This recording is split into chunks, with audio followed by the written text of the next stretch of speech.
my video about river and canal cruising in Europe. My wife and I have been cruising over there for the last 5 years on our cruiser New Holland, a 13 metre long, 4.2 metre wide canal cruiser built in Holland, and this is really the film version of a presentation I gave at the Sandringham Yacht Club a few months ago, which attracted so much interest I thought I'd turn it into a film and make it available more broadly. So the topics I want to cover in this particular presentation are as follows. Firstly, we'll have a look at the river and canal system generally in Europe and what you can do over in Europe. We'll have a look at the locks, the tunnels and the bridges, which are so much a feature of travelling by water throughout Europe. We'll look at the facilities that you're likely to encounter over there, the marinas and the public moorings and the like. And I'll also spend a little bit of time looking at some of your options if you want to experiment with what you can do in Europe. I use Linssen yachts as an example of the type of typical cruiser you can hire over there. I do some work for Linssen, so in a way it's a bit of an advertorial, but it gives you a pretty good feel for what's possible, and there are other people you can hire from and other people you can buy from, but Linssen is a particularly popular and very well trusted brand over there, so a pretty good example of what you can do. And finally, I'll provide you with some resources that if you're looking at hiring or buying in Europe, you can think about reading a little more deeply and seeing what might be available to you that's useful in your hunt. I know I spent a couple of years looking and searching and meeting with people and trialling various boats and hunting and pecking all over the net, but these are some of the more useful resources that I am happy to recommend to you. So where did it all start for me? Difficult to be sure, but having owned a wooden boat for some 30 odd years, I was already right into yachting and sailed extensively in South Australia and Victoria and Barrier Reef, New Zealand, etc. But getting to the stage I was looking for something a little more adventurous perhaps in another country, and this book by A.J. McKinnon, an Australian teacher who was teaching in the UK, fired my imagination. He took one of these small 10 odd foot long dinghies, a mirror dinghy, from north of Bristol in the UK, entered the English river and canal system, headed down towards London, and decided, as he said, to keep going, including crossing the Channel, which is a story all on its own. But where did he end up? He ended up eventually about 1,500 kilometres away in the Black Sea, and in making that passage you'll get an account of some of the rivers and adventures and canals that he traversed all over Europe. And of course, one thing that I always emphasise to people who are interested in this area, they say, well, where can you go? The answer is there's 30,000 odd kilometres of waterways in Europe, and this is but a small segment of them. But just to introduce Sue, my wife, who's there in the Canal Saint-Martin in Paris, bravely securing the forward section of our boat as the water fills the lock. And this is the boat, New Holland, 13 odd metres long, all steel, sitting in this case at Gorinchem in Holland. You get an idea of the size of the boat. The length is not so much the critical issue as the width. The beam, 4.2 metres, very spacious. On the stern deck, for instance, there's space there. You could have a dinner party for 6 to 10 people there alone without worrying about the internal space, which again is quite considerable. You get a bit of an idea about it from the view there, the day room, the galley, the forward cabin, and back behind me, as it were, in the stern section is another double cabin with its own separate facilities, etc. You don't have to have a boat as large as that. In fact, one a little smaller might be easy to handle for a couple, but we seem to have managed pretty well. And of course, the traditional barge owners will tell you about their stories of managing 20 metre plus traditional barges on the same canals and the same rivers that I'm commending to you. So there's lots of different ways of enjoying the waterways. This is just our chosen method, as it were. And give you an idea of the outside, what it looks like when it's out of the water. Firstly, it's a big lump of a boat. You can see how flat bottomed it is. The depth of keel is only 1.2 metres. Most canals are only about 2 metres deep, and whilst the rivers and lakes are considerably deeper in parts, most of the navigable canals are very shallow in fact, so you need to bear that in mind if you're looking at buying or taking any sort of boat through the canal system. There are limits on what you can do, particularly if you've got a deep keeler, which has got very limited ability to passage a lot of the waterways you'd like to be in. So let's look now at the rivers and canals themselves. This is a shot of the Danube. Some of you may recognise it at Budapest. Haven't got down as far as that myself yet, but that of course is a very traditional, a very long river in Europe, and many people see that as the height of their canal experiences, travelling down a major river system like that for as far as you can go, much in the spirit of our friend McKinnon in the Jack de Crow. So perhaps to give you some example of what you can expect, let's have a look at a chart here. What I've done here is mark in the far north up here, you've got Berlin. Over here where P is for Paris, you've got areas like Prague over here, you've got Budapest down here, you've got Switzerland here, yeah, Basel, and of course some famous areas down here in the south of France, the Canal du Midi, near Marseille, the Rhone, which runs right up the centre of France here, and it's fair to say that most of the cruising area is more concentrated in Holland, in Belgium, in quite extensively in Germany, although it's not quite as well known or as popular, and of course southern France and all the wine growing areas and the like.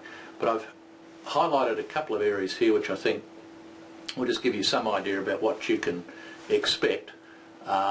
And I'll take you to those specific areas in a minute as we look at more detail. So let's look at one of these areas in detail now, and this is a map of, or a chart of Holland. All the blue lines that are marked there are navigable waterways, and some of them are very substantial indeed. The Rhine Canal here, which there's this major yellow line here, follows the route that big commercial barges would use in traversing from Amsterdam and heading inland into Europe, and I've seen large commercial barges on that canal with as many as 600 containers, for instance. On the other hand, you get areas like this area I've marked here near Aalsmeer, which is just outside of Schiphol Airport. You fly over it as you come in, where in fact I bought New Holland. That very much more traditional sort of thing that you might have in your mind when you're thinking about canals in Europe. So let's have a look at those particular areas, as well as these more highly trafficked and areas where of course you can travel much more quickly, the major commercial canals. So here's that major commercial canal that I just mentioned, the Rhine Canal, leading up towards here, up towards Amsterdam. We're only probably at this point, maybe could be 5 or 6 clicks away from Amsterdam, and if you head up the Rhine Canal and do a left turn as it were, when you get to the top near the sea, you'll be right in the middle of Amsterdam. Delightful place to be, wonderful facilities, and most people speak pretty good English, which is a great help. But you can see some of the commercial barges here. We're hugging the right hand side of the canal, as you can see, keeping well out of the way of those boys. They travel quite quickly, but very disciplined, very well organised, very modern, and you can certainly make good pace if you want to get from A to B quickly. These big canals are very useful, and they're found pretty much throughout the length and breadth of Europe. But in contrast, you've got an area like this, which I mentioned near around Aalsmeer. This is just a shot I took as we were leaving Aalsmeer, heading up towards Amsterdam, taking a different route from the large commercial canal, but a beautiful little scenic canal, probably only about 8 metres wide. In other words, if we met ourselves coming the other way, we'd have to squeeze past. You don't get commercial boats on these sort of routes, but they're fantastic, and again, very well supplied with facilities, shops, you name it, you can find it. And around most of the centres in Europe, you'll find networks of canals of this nature, and they are truly very precious if you're looking and exploring in Europe. Doesn't really matter what you're interested in, whether it's museums or architecture or cooking or wine or history, it's all there, and it's all can be seen from the waterways with a great degree of ease and enjoyment. So the next area I want to take you to demonstrate, broadly speaking, what's available are the areas that lie to the south of Paris. Of course, you can come down, as you find many boaties do, coming down from as far away as Berlin, from Stockholm, from Denmark, through the canal system, through Holland, Belgium, and ending up in Paris, and then heading south from there. We in fact took New Holland from Holland after doing a 3-month cruise there initially, down through Belgium, a country that very few of us know much about, but got some really delightful areas, Namur, Dinant, far more prominent landmarks and some really big castles and cities, things and areas that you may have whizzed through on the turnpike, so to speak, and never appreciated like I have many times travelling in Europe. From the waterways, a completely different story, and a remarkable story to boot. But let's get back to the area south of Paris now. In this particular chart, what I've emphasised here is that as you go through Paris, past the Arc de Triomphe, the Eiffel Tower, down the Seine, heading away from the Channel, you eventually get out onto the Marne, which takes you through up towards Reims, which is the Champagne area, of course. No need to tell you about that, except, again, very accessible by boat, wonderful tours, and the wine's not too bad either. But let's concentrate on the canals for a minute. So we'll have a look at the Marne, and we'll also take you down to the south of France, to the so-called Canal du Midi, which again is one of the world's most famous, if not the most famous canal, very popular with people doing a hire boat. But let's look firstly at this area here. This again is a river, not a canal, of course, and here we are travelling away from Paris towards the Champagne country. Beautiful environment, lots to see along the way, plenty of facilities, and again we're travelling here only at about 6 to 10 knots tops, and taking our time making our way towards the Champagne country, where in order to get up to the Champagne country you need to navigate a number of locks, but more about locks and those sorts of things later.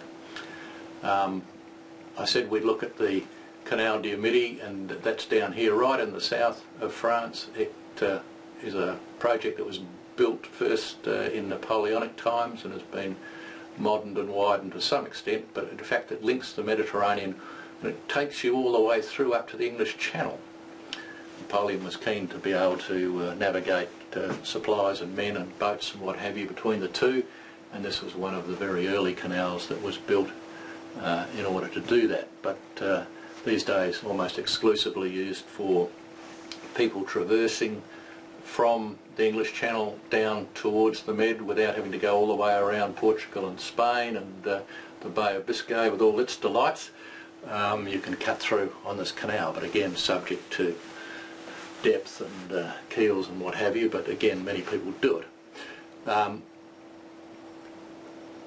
This is classic typical shot down on the Canal du Midi, showing it somewhat conspicuously empty at this stage. It's a little more crowded than that during the average summer, but it's a wonderful place to begin your cruising career, as it were. Take a hire boat out, experience what it has to offer, see whether the lifestyle and the experience suits you, and many people begin their quest, as it were, down in that corner of France. I mentioned hire boats and what have you, and I'll just apologise for the fact that I'll give you a little promotion here for Linssen, who have 27 odd places throughout Europe where you can hire cruises much the same as New Holland. New Holland's not a Linssen in fact, but similar there too. Beautiful boats, anywhere between 30 to 50 feet long, anywhere between 2 to 6 odd people. If you're interested in that, get in contact with me. You can contact me at eurocanalboathire.com.au, eurocanalboathire.com.au, or eurocanalboat.com.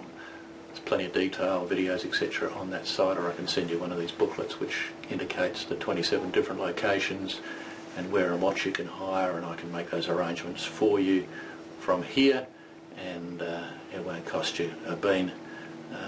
My expenses, as it were, are funded through Linssen. So let's turn to topic number 2, which was the locks and bridges and tunnels. Lots of bridges, for instance, in Holland. It's pretty flat, not so many locks as you can imagine. You only need locks where you're going up and down, as it were, in height above sea level. But quite a few tunnels and locks elsewhere, and they have special challenges and interest, but a lot of fun. Many people think they're the best part of the cruising experience. Others find them a little challenging, but one way or another it's an absolute integral part of what you need to be acquainted with and understand if you're going to go cruising in Europe.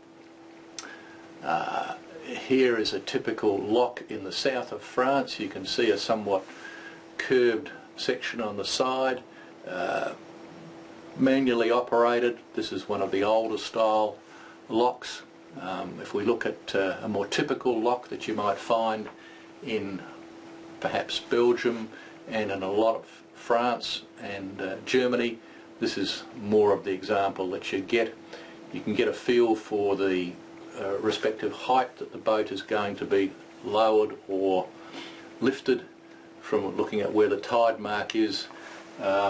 Obviously around this area here you can see that I've indicated with these arrows the bollards that festoon the side of the locks. That's where you tie up to.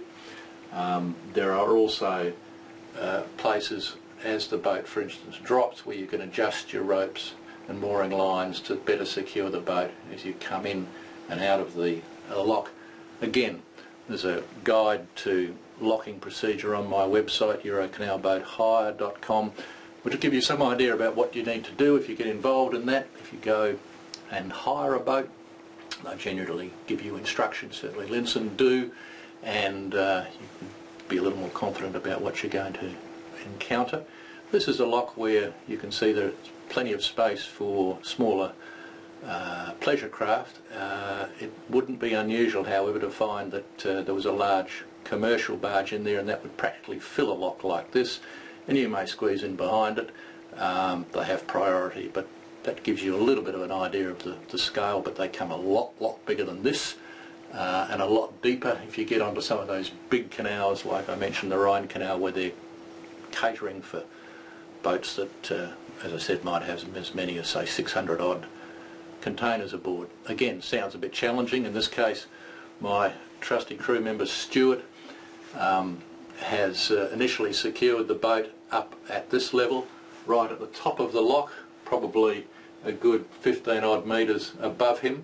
When we've come in, the water has gone out of the lock. We're obviously going down, and then we're going to steam out through the exit of the lock here. As we've dropped, he's gradually fed out that mooring line, and you can see it's of considerable length, and he'll just be able to pull that down like this, and we'll steam off. Again, first time you do it, it's quite interesting.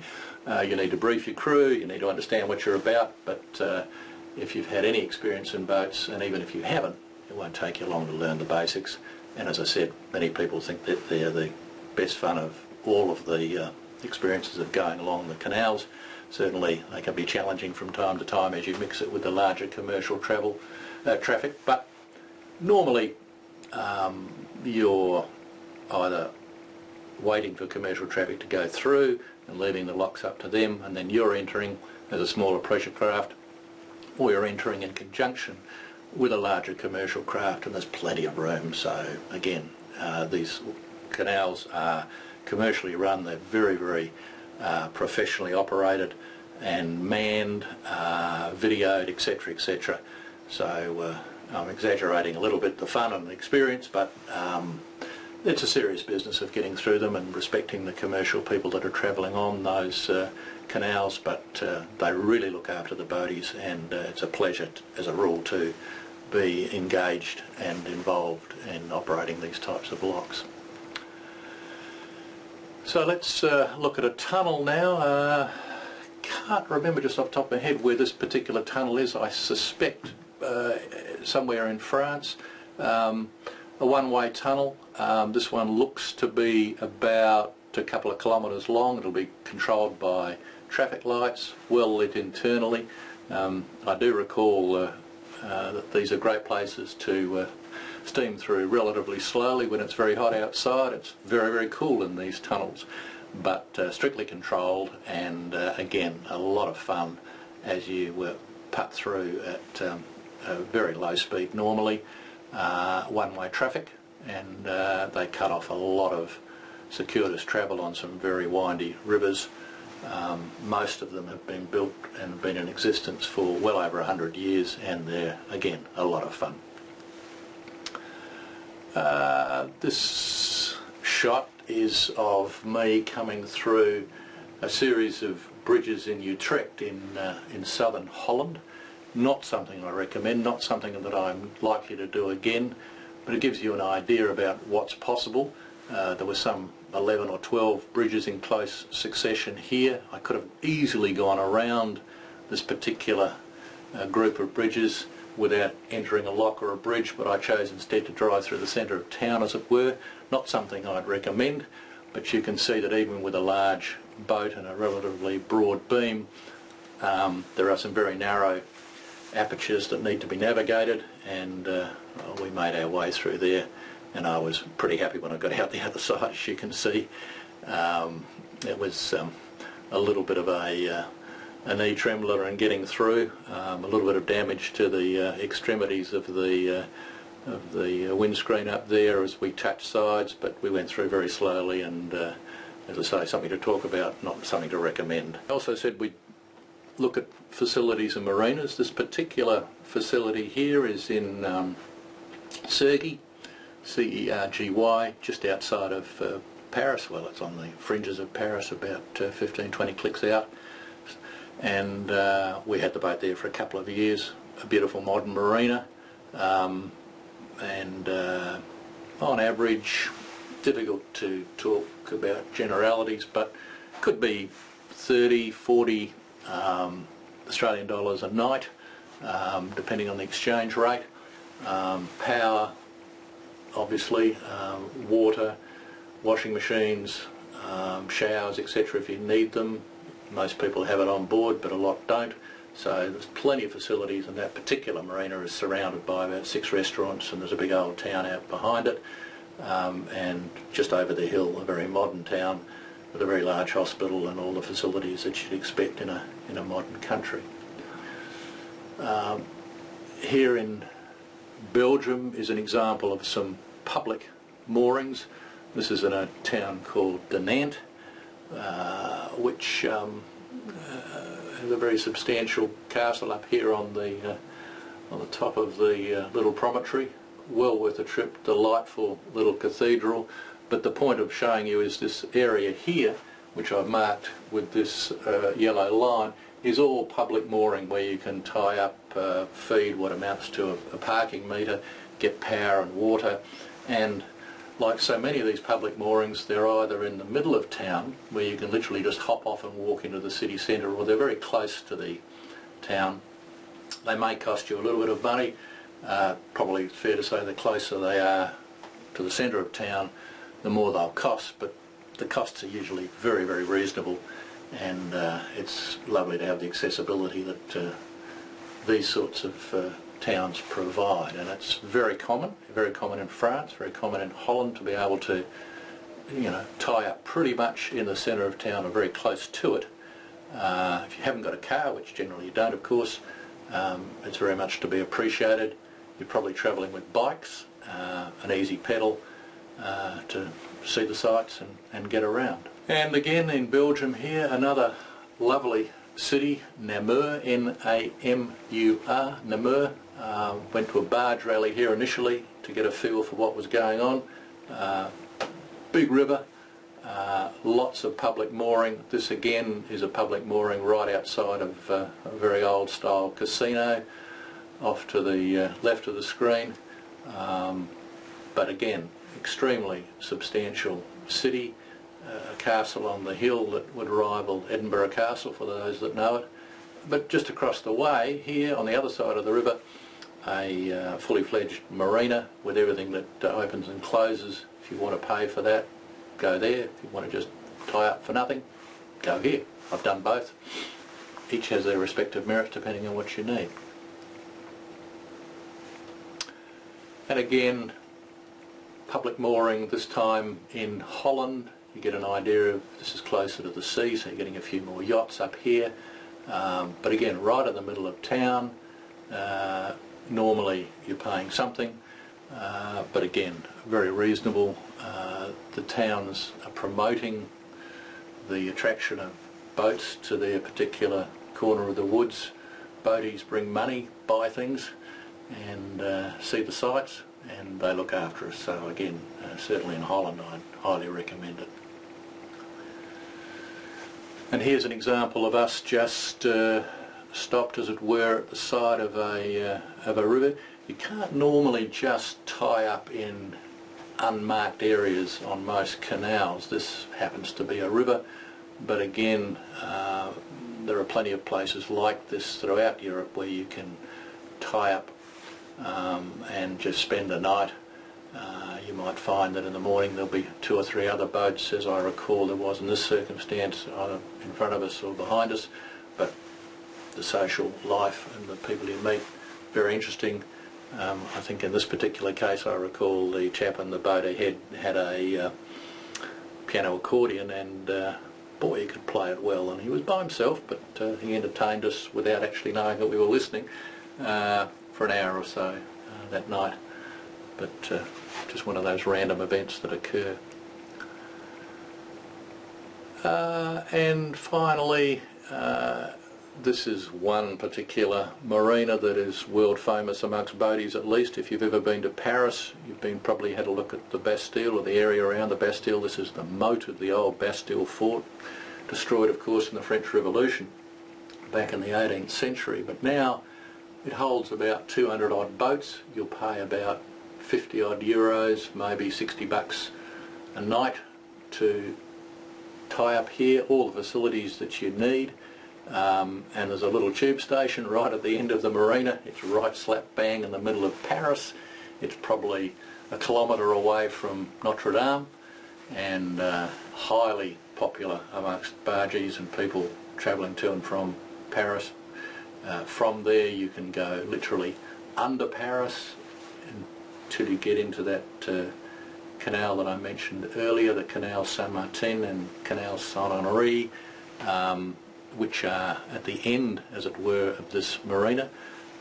You can, as I say, travel through a several kilometre long tunnel and pop up in another part of Paris, exit back into the Seine, puddle past the Eiffel Tower, the Orsay and what have you. A wonderful place to visit. Nice place to leave when you're tired of the big city and you like to experience some of the delights of provincial France, but to be highly recommended. As foreshadowed, I want to talk a little bit about the types of craft you can buy and hire in Europe. I'm going to use Linssens as an example because they're exceedingly popular. They hold their value very well, and they're a class act as far as cruises are concerned.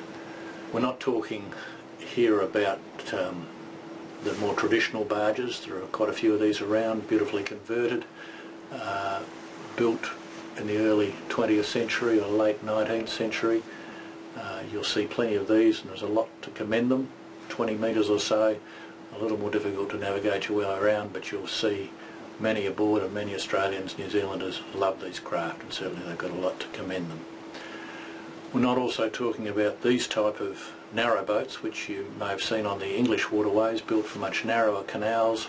The canal system in England and Wales, etc., far less extensive and far more confined than what you find on the continent. So instead we'll be looking at boats of this nature. This is the Linssen 40-footer. You probably need 450,000 Australian to buy something like this.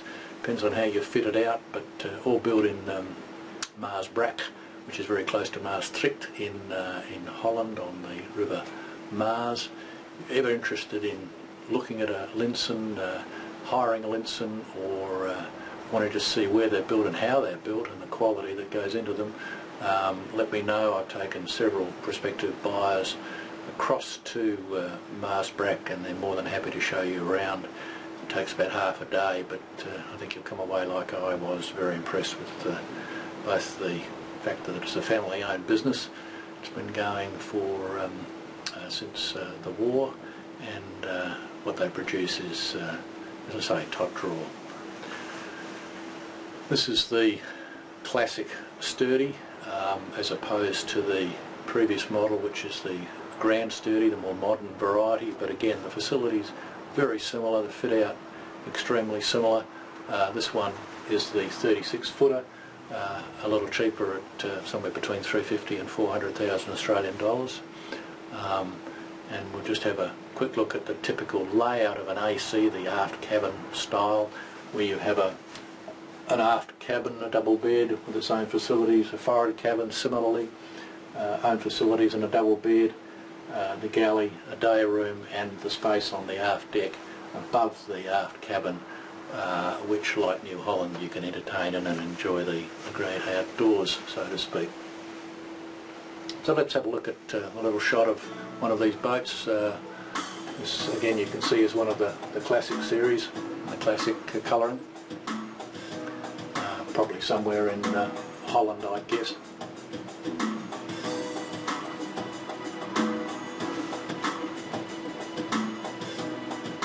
There's a shot of the interior. Again, a classic wooden finish. Again, you can change that if you want something else, but very modern finishes all the way around.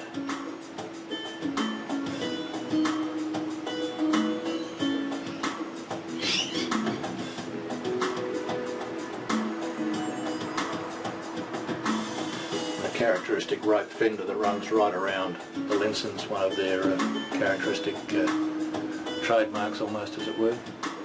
So again, going back to the 40-footer, would sleep 6 in comfort, 4 extremely comfortably. That's generally quite a popular configuration. 2 couples travelling together. If it's just you and a couple, well, it's a pretty good environment. Again, with the 40-footer as opposed to the 36, you've got the aft cabin. This is in the AC configuration with its own facilities. You've got the forward cabin, exactly the same arrangement, again with its own facilities. And in this case, because it's a larger boat, they've got space there for an additional breakfast eating area, as it were, plus 2 additional beds here for kids or whatever, so more than adequate for 6 people. And the lounge area here folds down, so you can, that turns into a double bed as well. So plenty of space and plenty of different configurations depending on what you fancy. This is another variation on the 40-footer. In this case, it's not an aft cabin layout, it's a so-called sedan. Again, similar in appearance, but very significant in a couple of ways, different in a couple of ways. If you look down at the layout here, you've got the forward cabin, you've got no aft cabin, no aft additional bedding down there, because this area here, which is the area on the stern here, is flush with the area in here, which is the galley, which is the salon you can see here, but that's all at one level, and you just step down to the bedroom. A lot of people find that a very useful layout, particularly if you have problems with backs or necks or legs or what have you, and boasts a couple of extra features such as this large sliding roof which opens up so that your whole interior is exposed to the outside, and it's a lovely way to travel on a good day.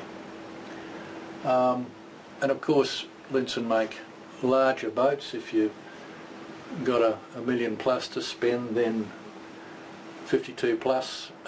You'll see this down in the Med, you'll see them around the Greek islands, you'll see them up in the Channel area, Stockholm, as far as Petersburg, etc. Beautiful boats, beautifully finished, and an infinite variety of finishes and layouts that will appeal to the most discerning buyer. So I'll just finish by recommending once again that if you're so inclined, have a visit to my website here, eurocanalboat.com and eurocanalboathire.com. Both the sites are interlinked, of course. There's a lot of video material on there, some shots inside the Linssen factory. There's areas devoted to the cruising locations that you can take boats from. Terrific to be able to go out on the boat that you might eventually buy, as it were. Spend a couple of weeks getting a feel of whether that's the right one, whether you want a 36 or a 34 or a 40 or whatever it is that you think you might be interested in. You can visit the factory, you can hire the boat, you can test it, and then you can take it from there as you see fit. If you'd like a copy of this particular booklet, which tells you all about where you can hire in those 27 different locations throughout Europe, whether you want to go into France, whether you want to go Belgium, Germany, you want to go to Croatia, or you want to go to London down the Thames, all of those are available, those Linssen yachts specifically available at those locations. I can assist you in discussing where it might suit. I've just placed a client, for instance, who's done a week or so down the Canal du Midi and then is coming up to Holland to get a bit of an experience up there. Slightly bigger boat in one location, slightly smaller in another, and pricing very interesting. It works out quite competitively. That's sort of the range of boats that are available in different locations. I said that's all in the brochures. This I did probably 18 months ago, but what I've said there is that a boat that can carry 4 to 6 people might cost you about $3,000 Australian dollars a week, and that works out at about $200 per night per couple, so about $100 per individual per night while you're away. Pretty good value when you compare the cost of hotels and the like, and what you're doing and where you can go in these types of boats, which I said are pretty classy, very well finished, very well maintained, and available at so many different locations throughout Europe. So once again, thanks for listening.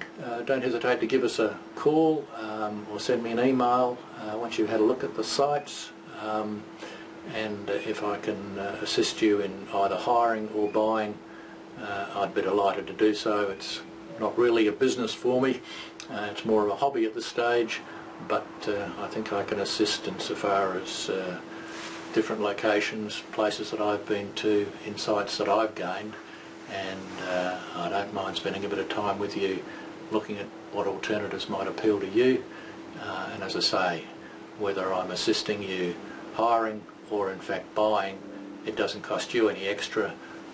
My commission is paid through Linssen or the agents that arrange the hiring, but I think with the assistance of someone who's been there and done it and knows a little bit about the area, I think I can add some value to anybody who's seriously interested in pursuing the topic. So I look forward to hearing from you, or better still, seeing you on the water somewhere in Europe.